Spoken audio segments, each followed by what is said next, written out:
समय पीछे से दो युवक आए। नमस्कार, मैं ईशा साहू। इस वक्त आप देख रहे हैं दैनिक चिंतक। साथ ही इस वक्त हम मौजूद है टाउनशिप एरिया के ग्लोब चौक पर हम खड़े हुए हैं, जहां कल 2:30 बजे के आसपास बीती रात दो पक्षों में गाली गलौज हुआ और गाली गलौज इस प्रकार से बढ़ गया कि एक गुट ने बंदूक निकाला और बंदूक निकाल कर 3 राउंड फायरिंग की और 3 राउंड फायरिंग में गोली दो युवकों को लग गई। दरअसल कल रात एक बाइक पर 3 युवक सवार थे, सुनील, रमन एवं आदित्य, जो घर पर पार्टी करने निकले हुए थे और पार्टी करने के दौरान नेहरू नगर से सेक्टर की ओर आ रहे थे। इसी बीच में अमित जोश का नाम सामने आ रहा है, जिसने ये गोली चलाई है, जो कि इन्हीं के साथ में वाद विवाद हुआ जब नेहरू नगर से वो इस सेक्टर की ओर आ रहे थे और फिर इसी ग्लोब चौक से जब वो वापस यू टर्न लेकर मुड़ रहे थे, उसी दौरान इन दोनों पक्षों में जो वाद विवाद चल रहा था वो इस प्रकार बढ़ी। अमित जोश ने बंदूक निकाली और 3 राउंड फायरिंग की और 3 राउंड फायरिंग में सुनील और आदित्य को जो है गोली लग गई। दोनों गंभीर रूप से घायल हुए और इसी बीच में जो रमन है अपनी जान बचाकर इस जगह से भाग गया। पर उसके बाद ही कुछ देर बाद रमन वापस आया। वापस आने के बाद में अपने दोनों दोस्तों को बाइक पर ही बिठाकर जो है जिला अस्पताल लेकर गया, जहां पे उसकी उपचार है वो नहीं हो पाया क्योंकि गंभीर रूप से घायल हुए थे। उन्हें शंकराचार्य अस्पताल रिफ़र कर दिया गया, जिसके बाद में वहां पर भी इनकी जो है इलाज नहीं हो पाया, जिसके बाद में अब उन्हें रायपुर रिफ़र कर दिया गया है। रायपुर में अब उनकी हालत जो है स्टेबल है, लेकिन स्टेबल तो है, लेकिन ये जो तीनों दोस्त हैं विश्रामपुर के रहवासी थे। सुनील और जो आदित्य है वो यहीं रहा करते थे। सुनील एक जियो की कंपनी में काम करता है और आदित्य एक यूपीएससी एग्ज़ाम की तैयारी कर रहा है। रमन अपनी नानी की 13वीं में आया हुआ था। इसी दौरान इन तीनों के बीच में बातचीत होती है और बातचीत के दौरान ये पार्टी करने निकलते हैं। पार्टी करने के बाद में वो इसी एरिया पे आते हैं जहाँ पर अमित जोश के साथ में इनकी लड़ाई हो जाती है, जिसके बाद में इस प्रकार की घटना पेश आती है। हम बता दें कि ये कंट्रोल रूम से ज़्यादा दूरी पर नहीं है, कंट्रोल रूम से लगा हुआ चौक है जहां पर इस प्रकार की घटना कल बीती रात हुई है। कहीं ना कहीं पुलिस विभाग पर एक सवाल पैदा होता है कि इतने करीबी इतनी बड़ी घटना को अंजाम दे दिया गया है और अब तक इनके गिरफ्त में जो है अपराधी नहीं आए हैं। अमित जोश जो अपराधी है उसके साथ में 3 और व्यक्तियों की होने की बात सामने आई है, जिसमें से अमित जोश तो था ही और साथ ही उसके साथ में यशवंत नायडू एवं अंकुर शर्मा का नाम सामने आया है। चौथे व्यक्ति का नाम अब तक सामने नहीं आ पाया है, लेकिन चौथा व्यक्ति भी उस वक्त मौजूद है।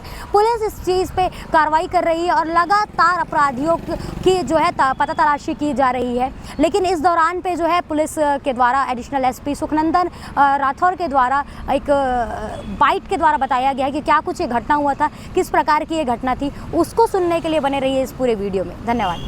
आज रात लगभग 1:30 बजे के आसपास 3 युवक एक मोटरसाइकिल से जा रहे थे। तीनों विश्रामपुर के निवासी हैं, यहाँ आए हुए थे और वो जब जा रहे थे ग्लोब चौक से आगे बढ़े थे, उसी समय पीछे से 2 युवक आए जो गाड़ी में सवार थे। दोनों आपस में गाली गलौज कर रहे हो करके, मुझे गाली दे रहे हो करके आपस में उनका वाद विवाद हुआ। उसी दौरान जब ये गाड़ी से उतरे थे 2 युवक और वाद विवाद चल रहा था, तो क्या कर लेगा के बाद जब आगे बढ़ी वाद विवाद के दौरान उन्होंने अचानक 3 राउंड फायर किए। 2 लोगों को उसमें चोट लगी और वो फरार हो गए। उनके साथ 2 युवक और थे, जो कुल 4 युवक की बात सामने आई है, जिसमें से 2 संदेही आरोपियों को गिरफ्तार किया गया है, उनसे पूछताछ की जा रही है। 2 और जो आरोपी हैं उनको पकड़ने का प्रयास किया जा रहा है। घायल युवकों को पहले यहाँ से चंदूलाल चंद्राकर मेडिकल कॉलेज ले जाया गया, वहाँ से शंकरा ले जाया गया, शंकरा के बाद से रायपुर रेफ़र किया गया है। दोनों की स्थिति अभी सामान्य है और स्थिर बनी हुई है। सर, गोली जो चलाया वो जोश ग्रुप का नाम आ रहा, जोश गैंग होता, क्या कुछ तो इसमें? इसमें अमित जोश का नाम स्पष्ट रूप से सामने आ रहा है, जिसकी धरपकड़ जल्दी ही की जाएगी। प्रार्थी ने भी बताया है कि मैं देखूंगा तो पहचान लूँगा। तो चूंकि पहचान कार्रवाई भी कराना है, इसलिए हम स्पष्ट बहुत ज़्यादा कुछ नहीं बता रहे हैं। जो घायल हुए हैं, कहा जा रहा है स्टैनली ग्रुप के आदमी थे, क्या कौन लोग थे? कुछ नहीं, ऐसा बिल्कुल भी नहीं है। किसी प्रकार की कोई गैंगवार की बात नहीं है और वो किसी स्टैनली ग्रुप के भी नहीं हैं।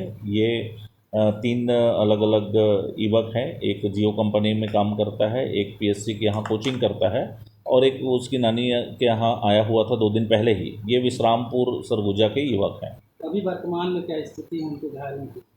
बताया कि वो अभी स्थिर है, एक का ऑपरेशन हुआ है, बातचीत कर रहे हैं, ठीक है। किसी गिरफ्तारियां हुई सर उसमें? 2 लोगों को अभी पूछताछ के लिए बैठाया गया है, हिरासत में लिया गया है। 2 लोग फरार हैं जिसकी पता तलाश की जा रही है। सर, महज थाने से 300-350 मीटर की दूरी पर इतनी बड़ी घटना हो जाती है, पुलिस पेट्रोलिंग की इसमें क्या भूमिका है?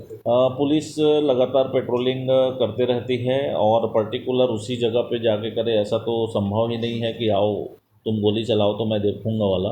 ये बड़ा ही जो भी स्थिति या ऐसे घटना होते हैं वो दुर्भाग्यजनक होते हैं। उस टाइम पर्टिकुलर पे सेक्टर 6A मार्केट में पेट्रोलिंग थी। हमने सारा डेटा भी निकाल लिया है कि हमारा पेट्रोलिंग कहाँ था उस समय, सारा चीज़ हम लोगों ने देख लिया है। तो वो एक टाइम बिंग का फासला रहता है। गोली चलन कोई 1 घंटे से कर रहा है ऐसा है नहीं, 1 मिनट का काम है। सेकंड भर में ये घटना घट गई है। जो भी घटना हुई वो दुर्भाग्यजनक है। और जो फरार है गाड़ी पहचान हुई तो गाड़ी फरार? अभी कुछ बात ऐसी नहीं आई है, हमारी टीम लगी हुई। आपने सुना होगा कि 2 लोगों से पूछताछ इस विषय में जारी है और साथ ही जो 3 दोस्त हैं वो बाइक पर सवार थे और वहीं अमित घोष और उसके साथ ही कार पर सवार थे 2 लोग, जिसमें इस पूरे वाद विवाद में अचानक गाली गलौज की स्थिति उत्पन्न हुई और अमित घोष को लगा कि उन्हें गाली दिया जा रहा है। अमित घोष ने उसी दौरान गुस्सा आया, विवाद इतना बड़ा कि उसने जो बंदूक निकाल कर जो है अंधाधुंध फायरिंग करते हुए 3 राउंड गोली चलाई, जिसमें अमित और आदित्य और सुनील जो है घायल हो गए। हम आपको बता दें कि अमित जोश जो है वो आदतन अपराधी है। इससे भी पहले वो कई केसेस उसके ऊपर दर्ज है। साथ ही कुछ ही दिनों पहले गरिमा साहू नाम के युवती के साथ में मार पीट की आरोप के लिए वो जेल भी जा चुका है और उसी से छूट के आया था। उसके बाद ही उसने इस प्रकार की घटना को फिर से अंजाम दिया। अमित घोष आदतन अपराधी है, लेकिन उसके बावजूद उस पर कोई कार्रवाई नहीं की गई है, उस प्रकार की कार्रवाई नहीं हुई है कि उसका जो जोश है वो ख़त्म हो पाए। लेकिन दुर्ग पुलिस फिर भी लगातार इस पूरे चीज़ों में कार्रवाई कर रही है। कितने लोग इस पर सामने निकल कर आते हैं, कैसे ये घटना हुई है, अब ये पूरे प्रकरण के बाद में और पूरे अपराधी पकड़ने के बाद में ही पता चल पाएगा। तब तक बने रहिए दैनिक चिंतक के साथ में। धन्यवाद। आप देख रहे हैं दैनिक चिंतक। आगे की अपडेट के लिए बने रहें हमारे साथ। हमारे चैनल को लाइक, सब्सक्राइब और शेयर करना ना भूलें।